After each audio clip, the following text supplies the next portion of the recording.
Hello friends, आज का हमारा डिस्कशन का टॉपिक है। पहले तो इस थ्योरम का proof, the necessary and sufficient condition for the existence and non degeneracy of all basic solutions of the system is the linearly independence of every set of M columns from the augmented matrix A B. Okay, तो necessary and sufficient condition है तो इसको both sided proof करना पड़ेगा। ठीक है, तो हम क्या करते हैं कि टू प्रूव द नेसेसिटी, ठीक है, नेसेसरी कंडीशन प्रूव करते हैं तो सफिशिएंट कंडीशन है वो हम सपोज कर लेते हैं। Okay, let us suppose that all basic solutions exist and none is degenerate, और we can say all are non degenerate. ठीक है, सारे इस तरीके के हैं। ठीक है, जब इस तरीके हो गए और साथ में किस सिस्टम के हैं, इस सिस्टम को होल्ड करते हैं। इसका मतलब then for any set of M columns से A1 A2 AM this will holds. Okay, ये तो होल्ड होगा ही होगा किसी भी एम सेट के लिए। ठीक है, और and no xi will be zero, क्योंकि नॉन डिजेनरेट है तो कोई भी xi जीरो नहीं है। ठीक है, इतना हो गया ना, मतलब since we have assumed the existence of all basic solutions. ठीक है, जब सारे के सारे बेसिक सॉल्यूशंस एग्जिस्ट करते हैं, इसका मतलब हर कॉलम, एवरी कॉलम इस साइड तो एग्जिस्ट करता ही करते हैं ना। इसका मतलब every set of M columns from A must be linearly independent. समझ गए ना, कि जब सारे सॉल्यूशंस एग्जिस्ट कर रहे हैं, सभी एग्जिस्ट करते हैं, तो हम इसका मतलब है कि एक ही कॉलम्स तो लीनियरली इंडिपेंडेंट हैं ही हैं। बिल्कुल कन्फर्म बात है। अगर एक ही लीनियरली इंडिपेंडेंट नहीं रहेंगी तो फिर तो एग्जिस्ट ही नहीं करेंगे ना, बेसिक सॉल्यूशन ही नहीं रहेगा। ठीक है, तो अब ठीक है, यहाँ तक का हो गया। हमें बताना है, देखिए हमें बताना क्या है कि independence of M columns of A B matrix. ठीक है, लेकिन हमें पता है कि ए के तो हो गए, यहाँ से हमने कह चुके हैं। ठीक है, अब हम ए मतलब एम कॉलम्स ए के तो कोई भी एम ले सकते हैं। ठीक है ना, तो अब हमारा काम सिर्फ कितना रह गया, देखिए ये एक ए है, एक बी है, यहाँ से तो कोई भी एम लेना चाहे तो ले सकते हैं। ठीक है, तो अब सिर्फ एक काम और रह गया कि अगर बी ले ले और इधर से कोई भी M-1 ले ले, तो क्या जो इनको करके बनाएंगे वो भी लीनियरली इंडिपेंडेंट होगा या नहीं होगा। अगर वो भी हो जाएगा तो हमारा प्रूफ हो जाएगा।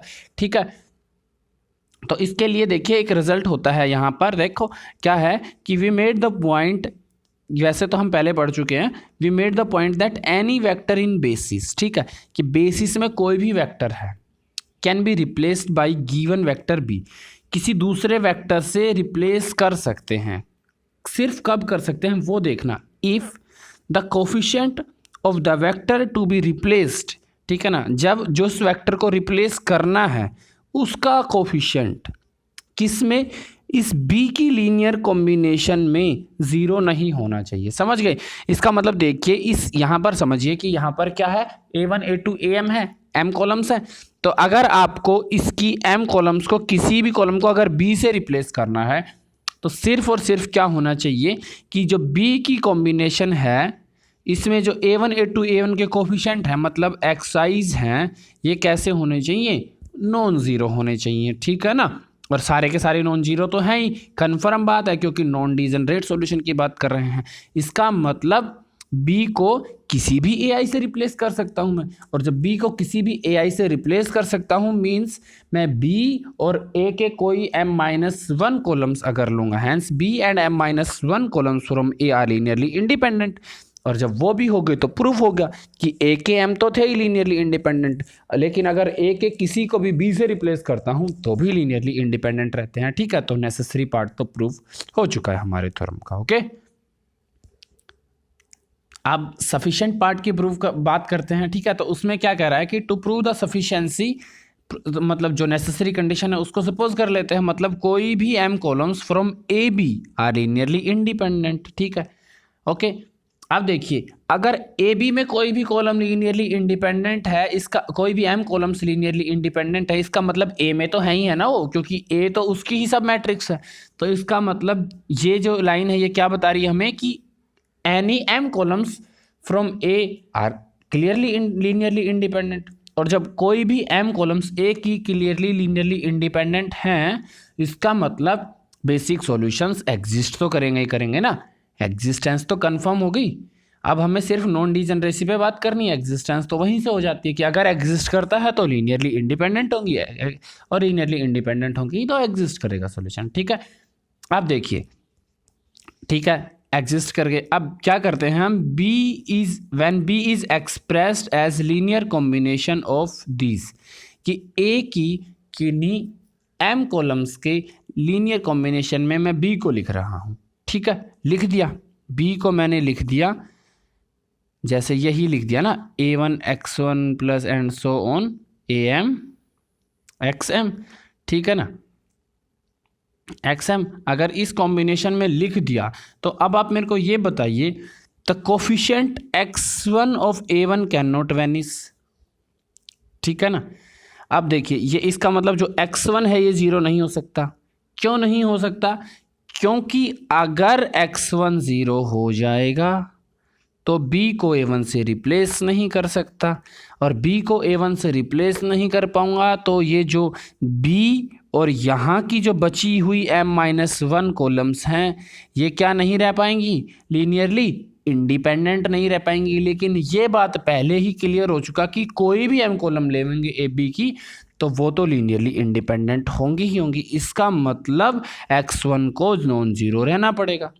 ठीक है ना, सिमिलरली सेम आर्ग्यूमेंट से x2 को भी नॉन जीरो रहना पड़ेगा, क्योंकि अगर x2 नॉन जीरो हो गया, x2 जीरो हो गया तो उस केस में a1 और a3 से लेके am तक और b, ये जो m कॉलम्स लूँगा ये लीनियरली इंडिपेंडेंट नहीं रह पाएंगी। तो इसका मतलब x1 x2 xm किसी में से कोई भी ज़ीरो नहीं हो सकता। इसका मतलब सारे के सारे एक्साइज कैसे होंगे, सारे के सारे एक्साइज कैसे होंगे, नॉन ज़ीरो होंगे। और जब सारे के सारे एक्साइज नॉन ज़ीरो होंगे तो सॉल्यूशन कैसा होगा, नॉन डिजनरेट होगा। तो होगी ना यहाँ से बात क्लियर कि एग्जिस्ट तो पहले ही कह दिया था कि जब जैसे ही लीनियरली इंडिपेंडेंट हुए एग्जिस्ट तो हो गए, लेकिन ए बी के लीनियरली इंडिपेंडेंट हुए हैं तो इस वजह से इस आर्ग्यूमेंट से हमने ये कह दिया कि जितने भी बेसिक सॉल्यूशंस थे वो एग्जिस्ट भी कर रहे हैं और वो नॉन डिजनरेट भी हैं। ठीक है ना, और देखिए इसी थ्योरम का वो जो नेक्स्ट रिजल्ट तो हमने पढ़ा ही था कि the preceding theorem has a corollary कि the necessary and sufficient condition for a given basic solution this to be non-degenerate is the linearly independence of B and every m-1 columns from B। ठीक है, ये B देखिए, ये B क्या है, base matrix है। ठीक है ना, बेसिस मैट्रिक्स, एक्चुअली आप इसको A भी समझ सकते हैं। ठीक है, A से ही आ रही हैं, कोई भी A से आ रही है, एनी यहाँ पर एवरी लिख दिया तो B से, क्योंकि जो बेस मैट्रिक्स है वो तो B से ही आएगी ना। ठीक है, तो यहाँ पर बेस मैट्रिक्स की बात कर रहा है, इस वजह से ये बात कर रहा है सिर्फ, और ज़्यादा फर्क नहीं है। आप यहाँ पर ए को भी समझ सकते हैं। ठीक है, तो अभी आगे हम आगे का पढ़ते हैं। ठीक है, तो अब इससे आगे हमारा टॉपिक है लीनियर ट्रांसफॉर्मेशंस। ठीक है, लीनियर ट्रांसफॉर्मेशन सभी ने पढ़ाई हुआ है, जो Y is equals to A X type की जब भी कोई वो जो मतलब एक टाइप से ये समझ लीजिए ट्रांसफॉर्मेशन होती है तो उसको लीनियर ट्रांसफॉर्मेशन बोला जाता है। ये आप लीनियर ट्रांसफॉर्मेशन के बारे में आप पढ़ सकते हैं, बिल्कुल क्लियर, सभी ने पढ़ा हुआ है। ठीक है, नेक्स्ट पॉइंट है जो मतलब जो इंपॉर्टेंट सिर्फ डेफिनेशन ज़रूरी है वो बता रहा हूँ मैं। ठीक है, यहाँ से पॉइंट सेट्स हैं, पॉइंट सेट का नाम से ही क्लियर है कि कोई भी सेट है लेकिन जो उसके एलिमेंट कैसे होने चाहिए, पॉइंट्स होने चाहिए। ठीक है, पॉइंट्स किस में लाई करते हैं, रियल स्पेस में या फिर कॉम्प्लेक्स नंबर्स भी हो सकते हैं। तो ओवरऑल बोले तो हम यूँ भी समझ लीजिए यूक्लिडियन स्पेस में, क्योंकि nth डायमेंशनल को यूक्लिडियन स्पेस भी बोला जाता है ना, तो en। ठीक है, यहाँ पे rn नहीं लिख रहा हूँ मैं। ठीक है, यहाँ पे en से नोटेशन हो रही है बस, और कोई फर्क नहीं है।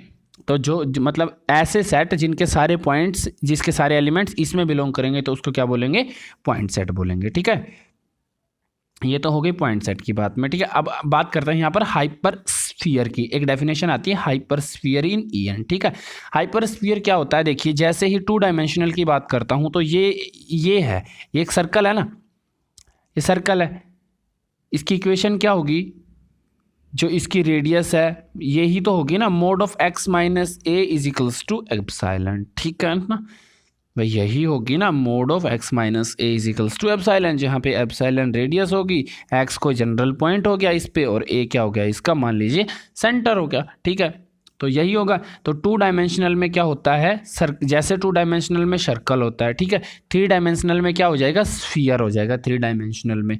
ठीक है, इसी तरीके से जब उससे ज़्यादा डायमेंशनल में पढ़ते हैं तो इनकी नेमिंग क्या करें, तो इसलिए हमने उसको इन जनरल क्या कह देते हैं, हाइपरस्फीयर। ठीक है, ये हाइपर वर्ड जनरलिटी के हिसाब से जा रहा है, आगे भी आपको हाइपर प्लेन की डेफिनेशन में भी देखने को मिलेगा। ठीक है, यहाँ देख लीजिए क्लियर क्या लिखा हुआ है, with center at A and radius epsilon is defined to be the set of point these points।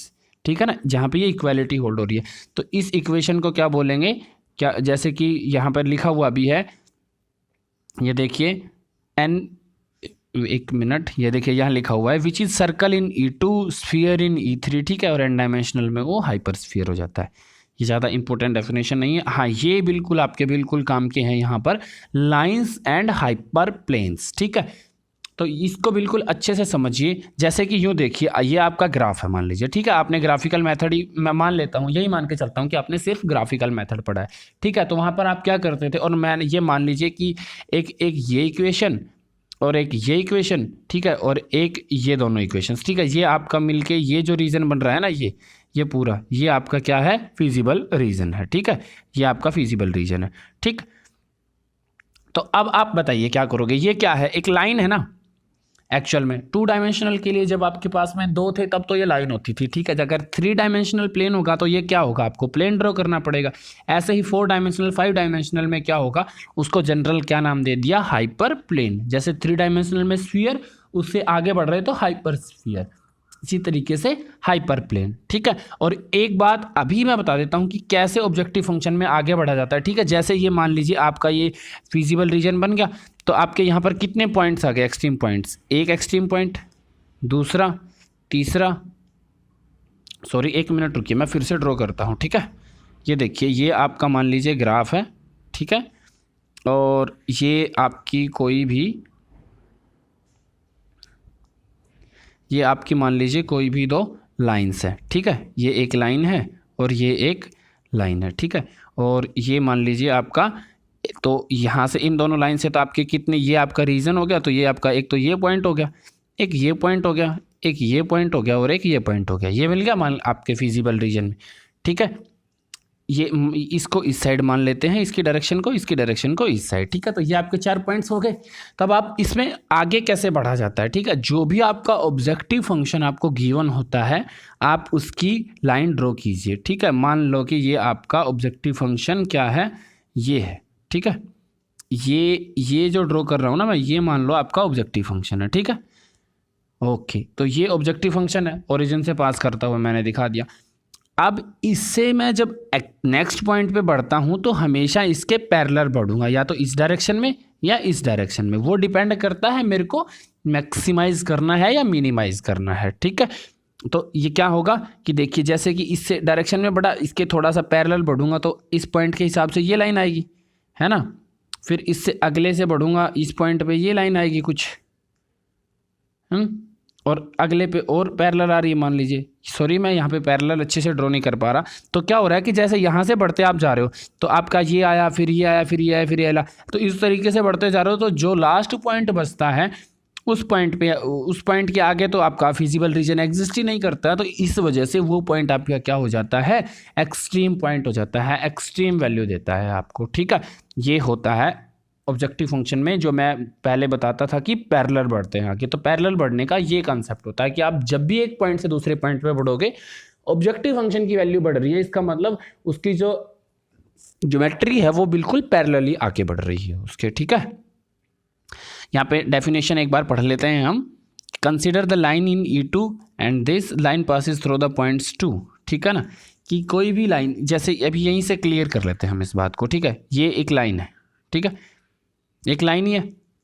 Clear, line का मीनिंग आप बिल्कुल अपने आप मतलब इजीली समझ गए होगे, लाइन को किसी को बताने की ज़रूरत नहीं है। ठीक है ना, in EN we define a line. तो एक जनरल इक्वेशन क्या होती है लाइन की, through the 2 points this two is this. ठीक है ना, कि लाइन की इक्वेशन क्या होगी, अगर मान लीजिए एक ये पॉइंट ले रहा हूँ, ठीक है, एक ये पॉइंट ले रहा हूँ, ठीक है, तो इनका लाइन सेगमेंट बताऊंगा तो सिर्फ इतना, लाइन बताऊंगा तो इधर भी इन्फिनिटी तक, इधर भी इन्फिनिटी तक। इसका मतलब इन दोनों की कॉम्बिनेशन से जो जितने भी पॉइंट्स मिलेंगे वो सारों का जब सेट बना दूंगा तो वो क्या बन जाएगी, लाइन बन जाएगी। ठीक है ना, तो यही हो गया। ठीक है, जब लाइन सेगमेंट बताना होगा सिर्फ इतना, तो यहाँ पर एक अनदर कंडीशन आ जाती है, लैम्डा 0 से 1 के बीच में लाई करता है। ठीक है, बस वही बात है। और उस कॉम्बिनेशन को जब लैम्डा 0 से 1 के बीच में लाई करता है उसको क्या बोलते हैं, कॉन्वेक्स कॉम्बिनेशन भी बोला जाता है 2 पॉइंट की। ठीक है, ये देखिए आगे, ये यहाँ पर देखिए, देखो इन E2 मतलब कि 2 डायमेंशनल में आपके पास में लाइन ही होती है, ये भी लिखते हैं हम AX + BY = C। ठीक है, तो ये एक लाइन ही है, हम X Y Z के बाद खत्म हो जाते हैं तो हम X1 X2 Xn यूज़ कर लेते हैं यहाँ पे। ठीक है, 3 डायमेंशनल में ये प्लेन की इक्वेशन होगी। ठीक है, इसी तरीके से in En we say that the set of points x satisfying this equation. ठीक है ना, उसको जनरलाइज कर दिया, C1 X1 C2 X2 plus on Cn Xn = Z। इसको ये डिफाइन करता है एक हाइपर प्लेन को for a given value of Ci and Z। ठीक है ना, Ci C1 C2 Cn की वैल्यूज और Z की वैल्यू के गिवन वैल्यू के अबाउट ये हाइपर प्लेन को रिप्रेजेंट करता है। ठीक है, अगर C को मैं इस तरीके से एक वेक्टर फॉर्म में लिख दूं तो इस इक्वेशन को मैं ओवरऑल क्या लिख सकता हूं, Cx = Z। ठीक है, वो बिल्कुल क्लियर बात है। ठीक है ना, ये हो गया आपका हाइपर प्लेन की डेफिनेशन। ठीक है, अब एक चीज़ याद रखना, ये यहाँ पर बिल्कुल अच्छे से समझाया गया है, a hyper plane Cx divide all En into 3 mutually exclusive and collectively exhaustive sets. ठीक है ना, ये देखिए, ये यहाँ पर ये आपका मान लीजिए ग्राफ है। ठीक है, 2 डायमेंशनल में ही, सॉरी 1 मिनट,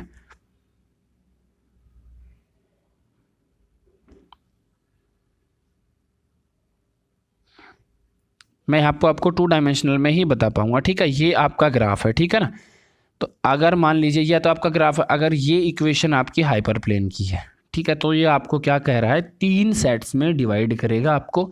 एक तो इस हाइपर प्लेन के बिल्कुल ऊपर का स्पेस, ठीक है, एक इसके बिल्कुल नीचे का, ठीक है, और दोनों के बाद में एक ये खुद हाइपर प्लेन। ठीक है, एक ये खुद हाइपर प्लेन, इन 3 सेट्स में ये डिवाइड करता है। ठीक है, इस वाले को और इस वाले को क्या बोलेंगे, ओपन हाफ स्पेसिस। ठीक है ना, ये दोनों क्या होंगे, ओपन हाफ स्पेस हो जाएंगे, और जो बीच वाला हो जाएगा ये क्या हो जाएगा, ये तो सिर्फ एक प्लेन की ही इक्वेशन हो जाएगी। ठीक है ना, ये होगी आपकी हाइपर प्लेन की डेफिनेशन की बात में। ठीक है, ये याद रखिए, हाइपर प्लेन्स क्या होते हैं, हाइपर प्लेन्स क्लोज्ड सेट्स होते हैं। ठीक है, क्लोज्ड सेट्स के बारे में आप पढ़ लेना। अब क्या है कन्वेक्स सेट। कन्वेक्स सेट में क्या कह रहा है कि कोई भी सेट कन्वेक्स कब होता है, जब उसके किसी भी 2 पॉइंट को मैं कंसीडर करूं और उनकी कॉम्बिनेशन बताऊं, या मतलब उनको ज्वाइन करने वाला जो लाइन सेगमेंट है वो भी मेरा सेट में ही रहे।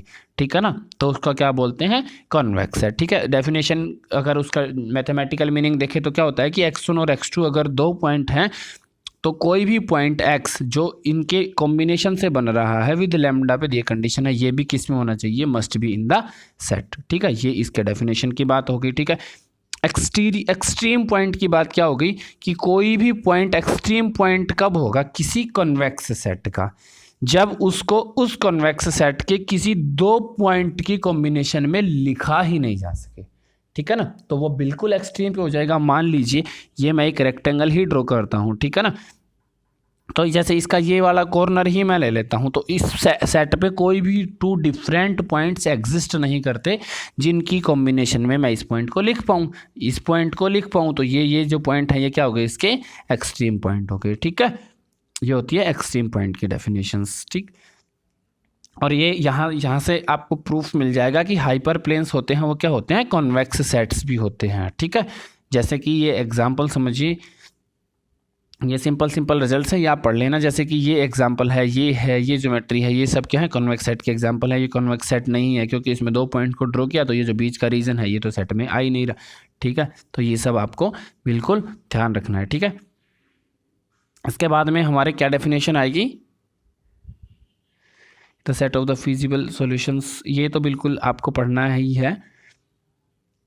ओके, ये कॉन्वेक्स कॉम्बिनेशन की बात कर रहा है। ठीक है, जब जैसे अभी तक आपने क्या पढ़ा, 2 पॉइंट पढ़े x1 एंड x2, तो उनकी कॉम्बिनेशन क्या कह दी, lambda x1 plus 1 minus lambda x2, ये जो हो गया x is equals to this, ये क्या हो गई थी आपकी कन्वेक्स कॉम्बिनेशन हो गई थी, लेकिन ये 2 पॉइंट की हुई थी, ठीक है। लेकिन जब आप n पॉइंट्स की कन्वेक्स कॉम्बिनेशन लिखोगे तो वो क्या होती है, वो होती है ये, ठीक है ना, ये होती है जहाँ पे यू आई होंगे और यू आई पे कंडीशन क्या होती है, इन टोटल यू आईज का जोड़ क्या रहना चाहिए, हमेशा 1 रहना चाहिए। तो ये जो कॉम्बिनेशन होती है फाइनाइट नंबर ऑफ पॉइंट्स की, ये क्या होती है, कन्वेक्स कॉम्बिनेशन होती है, ठीक है। और कन्वेक्स पॉलीहेड्रन, ठीक है, ये तो कन्वेक्स कॉम्बिनेशन होगी n पॉइंट्स की या m पॉइंट्स की, जो मतलब जनरल बात होगी। तो कॉन्वेक्स पॉलीहेड्रन की डेफिनेशन क्या होगी कि the set of all convex combinations of a finite number of points is called convex polyhedron, ठीक है। कि जितने भी मान लीजिए आपने 5-7 पॉइंट्स ले लिए, जैसे ये पॉइंट्स ले लिए, तो इनकी जो टोटल कॉम्बिनेशन बनेगी कॉन्वेक्स कॉम्बिनेशन, तो वो जितने भी number possible number of points है, जितने भी टोटल पॉइंट्स है ना इनकी कॉम्बिनेशन के, उन सब को इकट्ठा करके एक ज्योमेट्री में जब आप बना दोगे तो उस ज्योमेट्री को क्या बोला जाएगा यहाँ पर, कॉन्वेक्स पॉलीहेड्रन, ठीक है।